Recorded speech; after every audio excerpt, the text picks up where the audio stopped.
ఈరోజు సోషల్ మీడియాలో ఒక ఇంట్రెస్టింగ్ డిస్కషన్ పరిశీలించడం జరిగింది. అదేమిటంటే ఒక కానిస్టేబుల్ కొడుకుగా వచ్చి సీఎం కొడుకుని వెనక్కి నెట్టేసేవంటయ్యా సామి శిఖరం. ఇక్కడ కానిస్టేబుల్ కొడుకు అంటే మెగాస్టార్ చిరంజీవి గారు, సీఎం కొడుకు అంటే నటసింహం నందమూరి బాలకృష్ణ గారు అనేది నెటిజన్స్ భావం.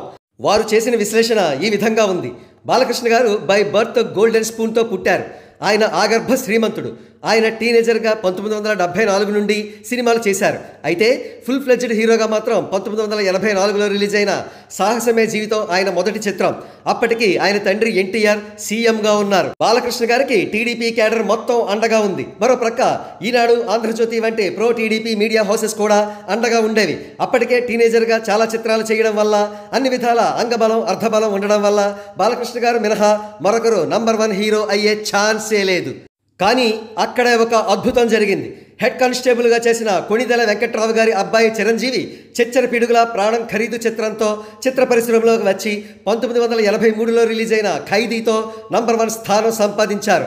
బాలకృష్ణ గారితో సహా అందరు హీరోలను తన అద్భుతమైన యాక్టింగ్, డాన్సింగ్ టాలెంట్స్తో తొక్కుకుంటూ పోయారు. అపారమైన హార్డ్ వర్క్, డిసిప్లిన్డ్ లైఫ్ కూడా ఆయన అగ్రస్థానం చేరుకోవడానికి దోహదం చేశాయి. ఇక్కడ ఒక ధర్మ సందేహం చాలామందికి కలగవచ్చు.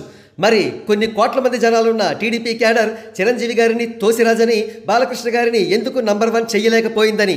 దున్నేవాడిదే భూమి, టాలెంట్ ఉన్నవాడిదే సామ్రాజ్యం. టీడీపీ క్యాడర్ దాదాపుగా అంటే సీనియర్ ఎన్టీఆర్ ఫ్యాన్స్ చాలామంది చిరంజీవి గారి ఫ్యాన్స్గా మారిపోయారు. ఇక్కడ బాలకృష్ణ గారిని తక్కువ చేయడం లేదు. ఆయన టాలెంటెడ్, కానీ చిరంజీవి గారు ఎక్స్ట్రాడినరీలీ టాలెంటెడ్. అందుకే చిరంజీవి గారు నంబర్ 1 అయ్యారు. బాలకృష్ణ గారు మిగిలిన కొంతమంది అగ్ర హీరోల్లో ఒకరిగా నిలిచారు.